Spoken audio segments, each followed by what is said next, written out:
नमस्कार, मैं सुनील आप सभी का एजुकेशन प्रभा यूट्यूब चैनल पर हार्दिक स्वागत करता हूं। आज मैं फिर से उपस्थित हूं आपकी कक्षा में, जिसमें कि एक महत्वपूर्ण टॉपिक है आपका एजुकेशन एंड पॉलिटिक्स, जिसको कि हम शिक्षा और राजनीति कहते हैं। दूसरे शब्दों में हम इसको शिक्षा और राजनीति में संबंध को आज संपूर्ण रूप से व्याख्यायित करेंगे और संपूर्ण रूप से जानेंगे। इसके लिए आप वीडियो के अंत तक बने रहें। अगर देखें कि शिक्षा और राजनीति तो एक दूसरे के ये क्या माने गए हैं, पूरक माने गए हैं। ये एक दूसरे के पूरक माने गए हैं, या यूं कह सकते हैं कि शिक्षा और राजनीति में एक घनिष्ठ संबंध माना गया है। जहां पर अगर हम एक तरफ देखें तो शिक्षा जहां पर मनुष्य को विनयशील, कृपाशील, उद्यमशील, उसका दृष्टिकोण या उनमें चारित्रिक संपूर्ण रूप से परिवर्तन करता है या परिवर्तित करता है, शिक्षा के माध्यम से मनुष्य परिवर्तित होता है। उसी प्रकार से अगर हम राजनीति को देखें तो राजनीति के द्वारा शिक्षा में सहयोग प्रदान किया जाता है, या यूं कहें कि राजनीति अर्थात पॉलिटिक्स जो है वो एजुकेशन को मजबूत करने की ओर कदम बढ़ाता है। अगर हम ऐसा देखें तो शिक्षा के जो पॉलिटिक्स अर्थात जो राजनीति के कर्णधार होते हैं, अर्थात जो राजनीति विशेषज्ञ होते हैं, ये राजनीति या राजनेता होते हैं, वो क्या करते हैं तो शिक्षा को आगे बढ़ाने का काम करते हैं। तो आगे बढ़ाने का काम अर्थात शिक्षा में सहयोग करने का काम करते हैं। इस तरह से अगर हम देखें तो इन दोनों के बीच अर्थात एजुकेशन एंड पॉलिटिक्स के बीच अन्योन्याश्रय संबंध होता है। वहीं पर अगर मान लीजिए कि जो राजनीति होता है, राजनीति का अगर सही प्रयोग करके तो शिक्षा का उत्थान होता है। लेकिन अगर वहीं पर राजनीति अगर शिक्षा की ओर विमुख, या ऐसा कह सकते हैं कि जो राजनीति के कर्णधार हैं वो शिक्षा के माध्यम से या शैक्षिक गतिविधियों को वो सही पहचानने में नाकामयाब होते हैं, तो वहाँ पर शिक्षा का क्या होता है, ह्रास हो जाता है। अगर हम प्राचीन काल की बात करें तो प्राचीन काल में आप देखेंगे तो प्राचीन काल में भी गुरु परंपरा थी और शिक्षक द्वारा शिष्यों को शिक्षा प्रदान की जाती थी। और इसमें जो राजा महाराजा वहाँ होते थे, तो राजा महाराजा जो होते थे वो क्या करते थे, तो शैक्षिक गतिविधियों को आगे बढ़ाने का काम करते थे। और वो राजा महाराजा जो विभिन्न गुरुजन हुआ करते थे, शिक्षक हुआ करते थे, उनके आश्रमों में कुछ धन संपदा दे करके उनको शिक्षा को आगे बढ़ाने का कार्य करते थे। और अगर हम देखेंगे तो मध्यकाल में भी तकरीबन यही स्थिति बनी रही। मतलब कुछ परिवर्तन होकर के मध्यकाल में भी यही स्थिति होती रही कि जो उस समय के जो राजनेता हुआ करते थे, वो जो वहाँ के शिक्षक हुआ करते थे, गुरु हुआ करते थे, उनको कुछ धन संपदा दे करके या उनके आश्रमों में या उनके मठों में धन संपदा दे करके शिक्षा को आगे बढ़ाने का कार्य करते थे।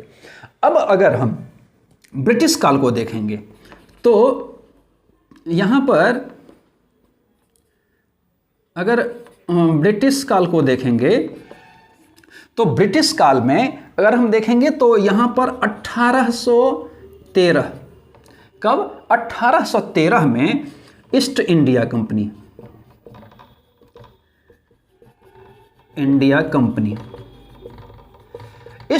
कंपनी ने पहली बार शिक्षा में हस्तक्षेप किया और उन्होंने 1 लाख, यहां पर उन्होंने 1 लाख रुपए प्रति वर्ष, उन्होंने 1 लाख रुपया ईस्ट इंडिया ने 1813 ईस्वी में प्रत्येक वर्ष 1 लाख रुपया फिक्स करके, किस पर, शिक्षा पर फिक्स करके उन्होंने एक प्रकार से हस्तक्षेप किया शिक्षा में।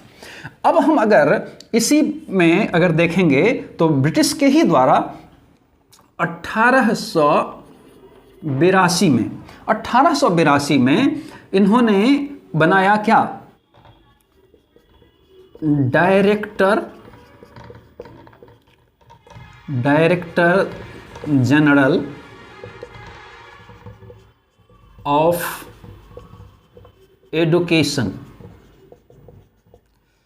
इन्होंने अर्थात इसी ब्रिटिश साम्राज्य ने 1882 में एक पद को सृजित किया।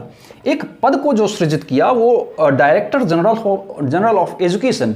उसका काम ये था कि केंद्र की शिक्षा व्यवस्था को सुचारू ढंग से स्वचालित करना या उसको प्रचालित करना उसका काम हुआ करता था। अर्थात पहले तो इन्होंने 1813 में ईस्ट इंडिया कंपनी ने 1 लाख रुपया प्रतिवर्ष दे करके एक शैक्षिक गतिविधियों को पर एक प्रकार से हस्तक्षेप किया। फिर 1882 में ब्रिटिश सरकार ने एक पद को सृजित किया, डायरेक्टर जनरल ऑफ एजुकेशन। उनका काम ये था कि केंद्र में किस प्रकार की गतिविधि चल रही है, किस प्रकार की शिक्षा की गतिविधि चल रही है, उसका देखरेख करना या उसको आगे बढ़ाने का कार्य करना। फिर अगर हम देखेंगे तो आपका आता है 1910 में उन्होंने शिक्षा विभाग, अब 1910 में उन्होंने क्या किया तो शिक्षा विभाग की ही स्थापना कर दी। पहले तो एक हुआ करते थे कि डायरेक्टर जनरल ऑफ एजुकेशन हुआ करते थे, उनका काम था कि शिक्षा केंद्र में शिक्षा की देखरेख करना। फिर 1910 में जाकर के एक शिक्षा विभाग का ही गठन कर दिया, और शिक्षा विभाग का गठन इसलिए कर दिया कि संपूर्ण केंद्र में किस प्रकार की शिक्षा दी जाए उसकी देखरेख करना, उसको हस्तक्षेप करना, उस पर नियंत्रण करना, उसको सुचारू ढंग से आगे बढ़ाना, या ऐसा कह सकते हैं कि शिक्षा को उत्थान का कार्य करने का एक संदेश दिया गया यहां पर शिक्षा विभाग की स्थापना करके। इसके अलावा अगर हम देखेंगे तो 1919 ये जो वर्ष है काफ़ी भारतीय के लिए बहुत ही खेदजनक है। 1919 जालियांवाला हत्याकांड जो हुआ था, उसमें 1919 में क्या किया गया कि ये केंद्र ने शिक्षा को प्रांतों को सौंप दिया। प्रांतों को सौंप दिया। 1919 में आप देखेंगे तो केंद्र सरकार ने क्या किया कि शिक्षा का जो कार्यभार था उसमें उन्होंने प्रांतों को सौंप दिया, प्रत्येक राज्यों को सौंप दिया कि भैया केवल ये मेरा दायित्व नहीं है, बल्कि ये सबका दायित्व है, इसलिए आप भी इस पर, राज्य भी इस पर नियंत्रण करें और उस अपने मुताबिक उसका शिक्षा को आगे बढ़ाने का कार्य करें। फिर अगर हम वर्तमान स्थिति में देखेंगे तो वर्तमान स्थिति में हम देखेंगे तो ये क्या है तो समवर्ती सूची में शामिल है, समवर्ती सूची में शिक्षा शामिल है। अब जब शिक्षा समवर्ती सूची में शामिल है तो समवर्ती का मतलब ही होता है कि इस पर केंद्र और राज्य दोनों एक प्रकार से दोनों का ही अधिकार होगा, या ऐसा कह सकते हैं कि दोनों मिलकर के शिक्षा को आगे बढ़ाने का कार्य करेंगे। अर्थात केवल हम ये नहीं कहेंगे कि भैया ये केंद्र का काम है, या ऐसा नहीं कहेंगे कि केवल राज्य का काम है, बल्कि ऐसा कहेंगे कि ये दोनों का ही काम है, क्योंकि एक राज्य संपूर्ण रूप से शिक्षा को बहुत ज़्यादा आगे नहीं बढ़ा सकता जब तक कि केंद्र का सहयोग ना मिले, और केंद्र ही अकेले सहयोग नहीं कर सकता जब तक कि राज्य सरकार का सहयोग मिले। अर्थात ये दोनों का ही कार्य हो गया कि अब शिक्षा को आगे बढ़ाने का कार्य करे। तो वर्तमान समय में ये शिक्षा जो है वो समवर्ती सूची में शामिल है। तो इस प्रकार अगर हम देखेंगे तो शिक्षा आज के समय में समवर्ती सूची में शामिल है, और केंद्र तथा राज्य दोनों के सहयोग से शिक्षा को आगे बढ़ाने का कार्य होता है।